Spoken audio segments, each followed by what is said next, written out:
What book changed the course of your life? This is tough.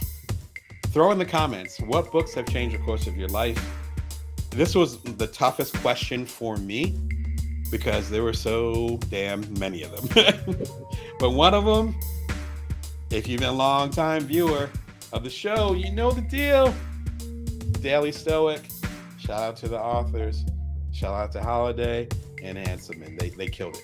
They killed it. They killed it. They killed it.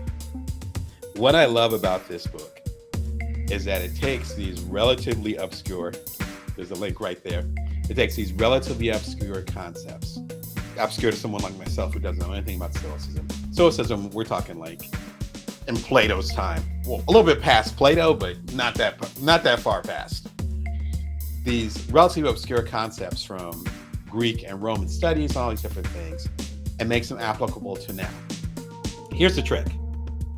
The stuff that we're saying was already applicable all the time.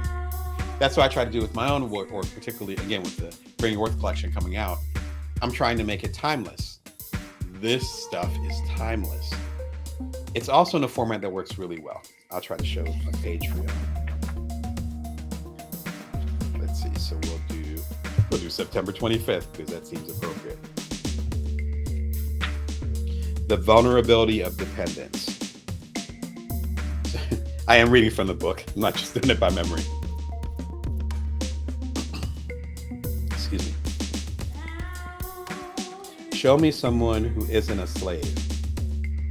One is a slave to lust, another to greed, another to power, and all are slaves to fear. I could name a former consul who was a slave to a little old woman, a millionaire who was a slave of the cleaning woman. No servitude is more abject than the self-imposed. That sounds really similar, and that's just on one day. So there's one for every day of the year. And then some, there's 366 meditations. And then there's like a paragraph where the authors themselves, the Ryan Holiday and Stefan Hanselman, break down what it means. But that quote was just from Seneca, I believe. And that quote was from millennia ago. But that wasn't even on purpose. That was what we were just talking about. As far as with sometimes we're repressed, sometimes power is taken away from us. That's an awful place to be. What's worse though, is when we take away our own power. That's just one day, happening September 25th. I randomly pulled it up, one day of game. The audiobook version really changed my life. And I was listening to it. I just became a stay-at-home dad. My wife just went back to work. And it's just me and my little man who just turned 10. But so 10 years ago, my little man, and I'm changing diapers. I'm trying to write books. I was starting my first startup, which is called So Quotable, which led to my success with Cuddler the year after, and eventually selling the startup the year after that when he turned 2. It was just a very intense and frankly confusing time because I felt like I had all these identities that were pulling on me, including some new identities. And I'm like, how am I as a father? How do I speak to my kid who can't speak back? And I can't understand. I'm like, where do I go from there? It was such a grounding to have that audio with me. And yeah, he listened to that audio a lot. I put on the iPad, not the same iPad I have here, but I put it on the iPad, just put it on, and then I'm changing diapers, I'm playing with them, I'm feeding them. If you have little kids, like babies and toddlers, you know how hands-on it is. And to be able to have that experience and for me to level up while being present for my kid. It's a great memory. It's a great memory. But I just got the physical copy of this in recent, I want to say at the top of the summer. And fall just began a couple of days ago. So here in the United States. So I just got this physical copy like a few months ago. So I wanted the physical copy. And as you can see, doing my best to go through it every day. Not every day, but I do my best. And I'm glad I read it to y'all today. Fantastic book. It really was transformative as far as changing how I looked at life and having an objective viewpoint when I was going to new territory.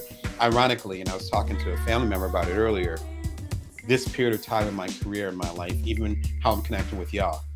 I talk about it in the episode that ran a week ago, Build Your Subscribers from Zero, with when James Oliver Jr. interviewed me.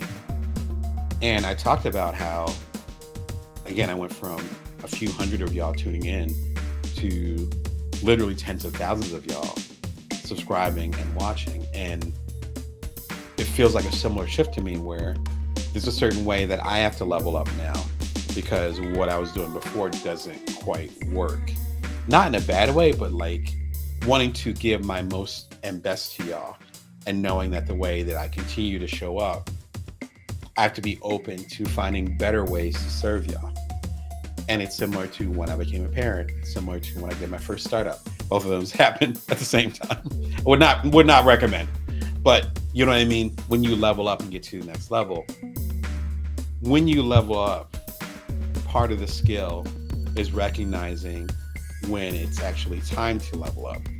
In other words, when you get to the next level, part of the ways you can do that is recognizing when it's time to do so. So if you are in a certain situation and you know you have to be better, do better, and you keep doing the same thing, that's going to stunt your growth and you're not going to be able to get to the next level. Or at least it's going to be a lot harder. You won't grow as much as you could. The Daily Stoic is an excellent book that talks about, hey, you can show up a little bit better, and this can be a daily process. We're going to do it with you. Fantastic book. And as you can probably tell, I can talk about it all day. And I did do a whole episode about it. So it was actually one of the first Bring Your Worth episodes. Shout out to y'all that were there from the beginning, coming on the 3-year anniversary in a couple months. It's the reverse clause, the biggest Stoic secret. I'm not even going to talk about it. Just watch the episode. One of my favorite episodes. It's only about 5-6 minutes long. It talks about one of my favorite little tiny chapters. All the chapters are like, call them chapters. All the chapters are like 1 page long. Like what I read you was like almost the entire chapter for that day, for today. And it's probably my favorite one out of all of it. I think about it all the time.